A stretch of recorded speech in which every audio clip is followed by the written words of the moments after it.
Teman-teman, untuk Anda yang dulunya sering kali bepergian ke Madura, masih ingat ya dengan pelabuhan Kamal.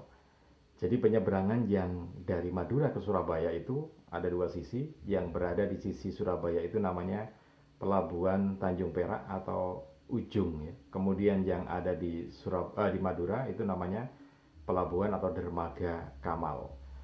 Nah, kali ini kita akan belajar bisnis dan juga kehidupan dari dua pelabuhan ini. Pelabuhan eh, Kamal, Dermaga Ujung Kamal, kemudian juga beberapa tempat lainnya yang menjadi tujuan wisata itu ya. Pelabuhan Dermaga Kamal memang pada masanya ketika belum ada jembatan Suramadu ini merupakan pusat perekonomian, salah satu pusat perekonomian yang ada di Kota Bangkalan ya, karena di situ ada traffic yang cukup tinggi, mereka yang dari Surabaya ke Madura atau dari Madura ke Surabaya, dan memang satu itu jalannya gitu ya.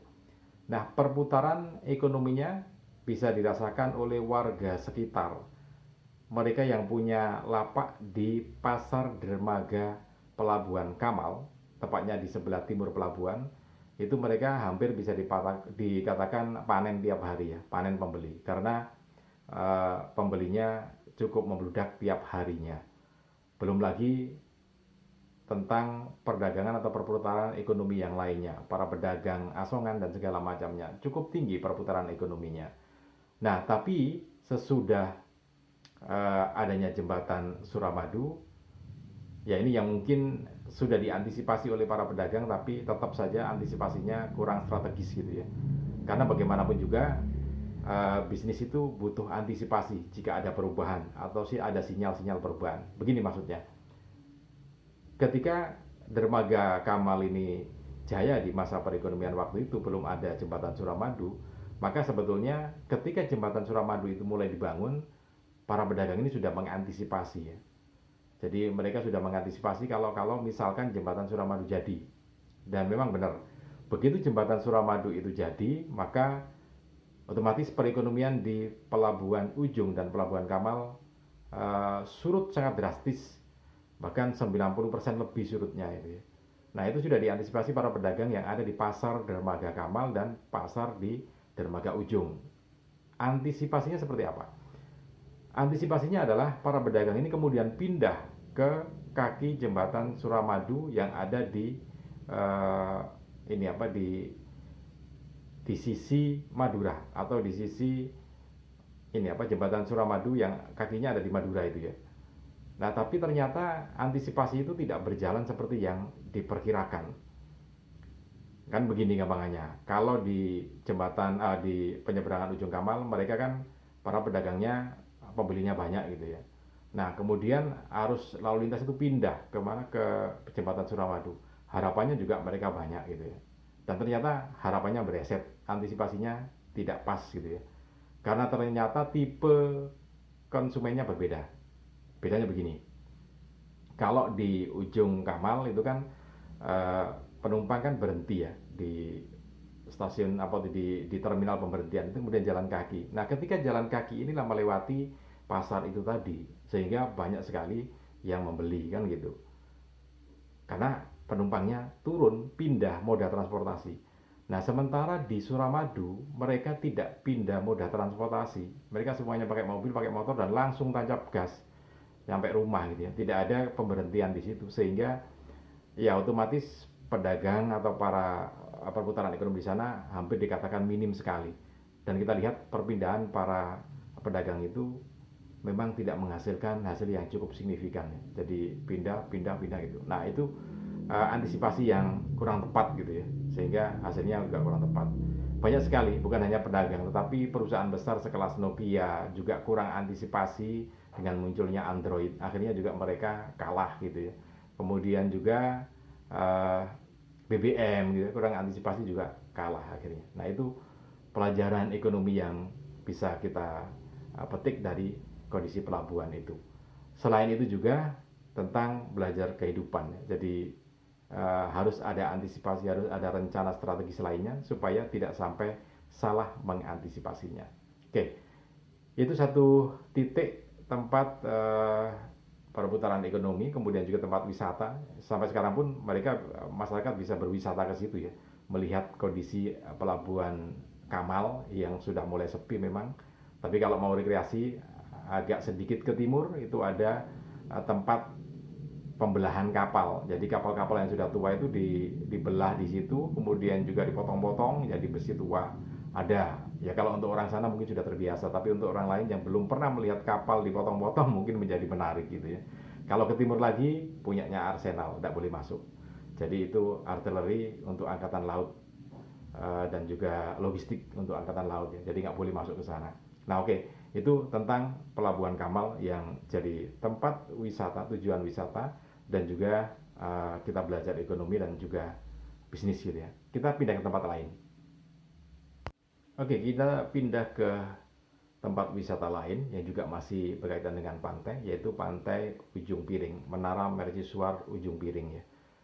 Jadi ini lokasinya ada di Ujung Piring. Jadi kalau dari Kamal itu lurus ke arah Bangkalan Kota, kemudian belok kiri lewat Socah ya. Nanti ada Google Maps akan memandu Anda.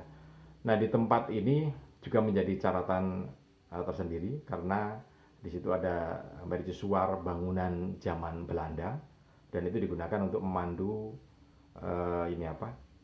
kapal yang akan masuk ke Selat Madura atau ke Tanjung Perak. Tapi ini sudah tidak menjadi tempat wisata seperti dulu karena dulu masih ditangani oleh kabupaten, jadi itu bisa jadi tempat tujuan untuk jalan-jalan. Nah sekarang sudah di bawah pengawasan Angkatan Laut, nggak bisa sebagai tempat wisata. Tapi kalau hanya sekedar melintas gitu aja ya boleh, tapi tidak boleh masuk ke menaranya ya. Menaranya itu tingginya 65 meter ya. Nah dulu memang setiap orang bisa naik ke atas, cuman karena berbagai permasalahan yang timbul akhirnya tidak diperbolehkan. Nah ini juga sebagai tempat wisata.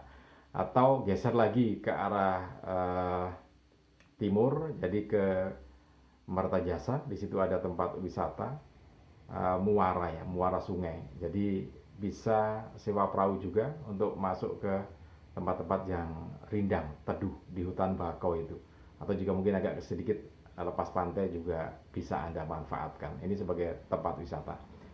Nah, ini kondisinya masih ini dimulai. Jadi tempat wisata ini baru dirintis untuk jadi tempat wisata ya. Tapi kondisinya cukup bagus seperti yang ada di foto-foto ini ya. Tempatnya teduh, kemudian juga spot untuk mancing juga cukup bagus. Nah, ini tempat wisata yang kedua tentang pantai. Nah, masih ada dua tempat wisata lagi, teman-teman. Ada wisata wisata Pantai Telangau dan Pantai Siring Kemuning. Jadi dua pantai ini jadi satu. Jadi satu bukan dalam artian satu pengelolaan, bukan, tetapi lokasinya berdekatan, ibarat tetangga gitu ya. Satunya nomor 11, satunya nomor 13 gitu, bersebelahan. Jadi kalau Anda dari arah Bangkalan kemudian masuk ke Kecamatan Arusbaya, terus ke Klampis ya, terus ke arah timur di pantai utara Madura, nanti akan ketemu dengan Pantai Telangau. Pantainya cukup bagus karena pasirnya juga halus putih gitu ya. Nah, wisata pantai di sini berdekatan dengan Pantai Siring Kemuning yang sudah sejak awal dulu sudah ada, sejak dulu memang sudah ada gitu ya. Pantainya juga pasirnya lembut. Bahkan ini seperti pantai ini kalau di Bali itu Jimbaran ya, ada lekuan pantai itu persis sebelah kiri kalau kita menghadap ke laut itu seperti pantai Jimbaran. Jadi sebelah kiri itu agak menikung gitu, agak menjorok ke laut gitu ya. Sehingga kalau pas pemandangan di sini yang paling bagus itu ketika pagi matahari terbit sampai sekitar pukul 9. Setelah itu panas, kemudian redup lagi ketika pukul 2 atau pukul 3 itu sudah mulai redup lagi dan pemandangannya cukup menarik. Nah, ini yang jadi pelajaran buat kita bahwa pantai di sini memang dibuat ya. Kalau Siring Kemuning itu sejak kecil sudah ada. Nah, Pantai Telangau ini pantai buatan baru. Beberapa tempat wisata pantai memang disengaja dibuat sebagai tempat wisata, kemudian di situ untuk memutar perekonomian warga sekitar ya. Jadi kadang ada pasir yang memang didatangkan dari luar untuk di pantai itu sehingga tidak sampai kasar pasirnya ya, seperti yang ada di Gresik juga ada pantai buatan itu. Pantainya sudah ada, tinggal pasirnya yang didatangkan dari luar untuk mengisi pantai situ sehingga pantainya lebih enak, lebih teduh gitu ya, dan pasirnya lebih halus, tidak kasar. Nah, bisnis wisata memang sampai sekarang ini masih cukup mengembirakan karena tidak hanya di pantai, di beberapa tempat yang lainnya juga digunakannya, dimunculkan. Nah, teman-teman, ini salah satu kondisi pantai Siringkemuning ya. Pada tahun 2017 yang lalu ada hiu tutul. Jadi ikan hiu tutul itu terdampar. Memang pantai utara ini seringkali dipakai hiu tutul untuk melintas ya, sehingga ada yang terdampar.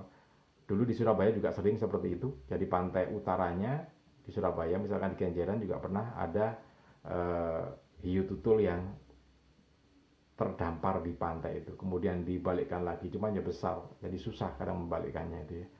Oke, ini beberapa catatan tempat wisata yang ada di Bangkalan Wisata Pantai. Mudah-mudahan bisa menjadi rekomendasi Anda untuk jalan-jalan di akhir pekan. Salam dan sukses selalu untuk Anda.